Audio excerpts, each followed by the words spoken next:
تو اللہ کیا چاہتا ہے اس دھرتی پہ؟ اللہ کا مقصد کیا ہے اس آیت میں؟ یا داؤد علیہ السلام کہتا ہے انا جعلناک خلیفتن فی الارض، میں تمہیں اس دھرتی پہ اقتدار دیتا ہوں، یو آر ناؤ دا خلیفہ۔ کیا کرنا ہے اللہ تعالیٰ کیا کرنا ہے؟ فحکم بین الناس بالحق، تیرا کام ہے عدل و انصاف قائم کرو، لوگوں کے بیچ میں انصاف کرو، ولا تتبع الہوا، اپنی مرضی کا کوئی قانون نہیں بناؤ جو اس کی مخالفت میں ہو۔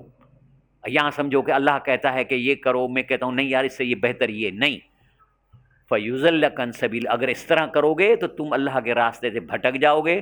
ان الذین یضلون عن سبیل اللہ، جو اللہ کے سیدھے راستے سے بھٹک جاتے ہیں، اللہ کہتا ہے میں چھوڑوں گا نہیں، لہم عذاب شدید، یہ نبی کو کہہ رہا ہے، داؤد علیہ السلام کو کہہ رہا ہے، پھر اس کو عذاب شدید ملے گا، بما نسو، کیونکہ بھول گئے تھے یوم الحساب۔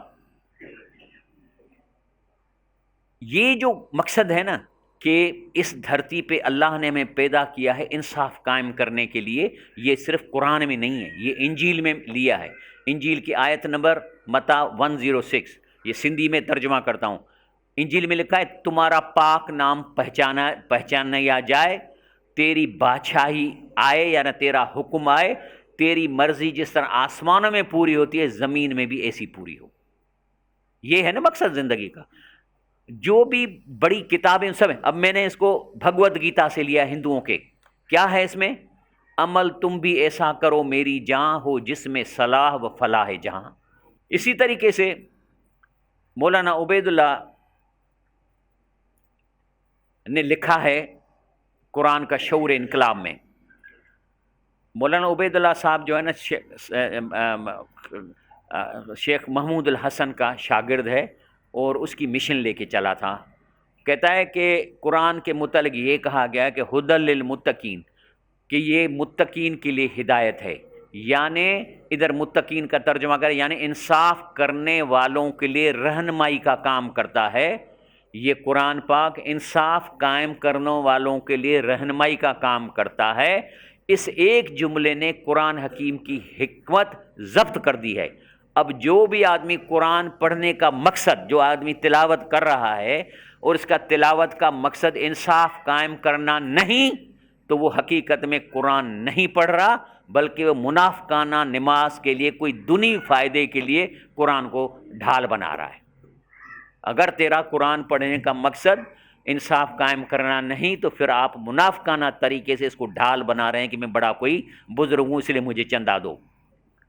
اللہ تعالیٰ فرماتا ہے کہ اگر تم محنت کر کے اس دھرتی پہ انصاف قائم کرو گے تو کیا کرے گا اللہ پاک؟ بڑا خوش ہوگا، کیوں؟ اس لیے تو ہمیں پیدا کیا ہے۔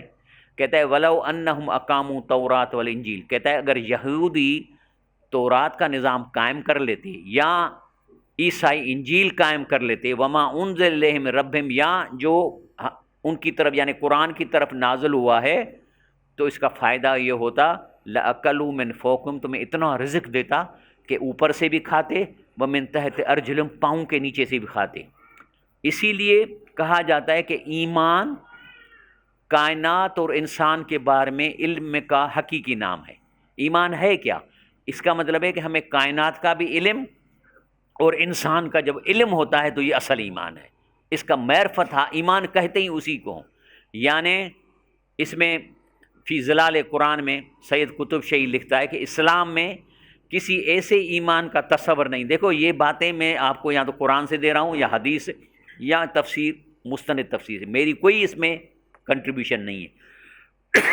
اسلام میں کسی ایسے ایمان کا تصور نہیں ہے جو بجھا ہوا ہو اور جس کے نتیجے میں کوئی حرکت نہ پیدا ہوتی ہو۔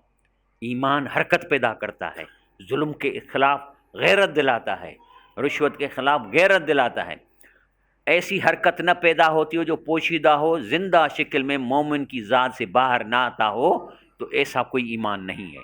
اگر اس کے اندر اس قسم کی طبعی حرکت نہ ہو تو وہ ایمان کھوٹا اور مردہ ایمان ہے۔ ایمان تو ایک پھول ہے جس کی خوشبو کو روکا نہیں جا سکتا، جہاں پھول ہوگا اس سے خوشبو پھوٹتی رہے گی۔ اگر کسی شخص میں ایمان کی بو نہیں تو گویا وہ موجود ہی نہیں۔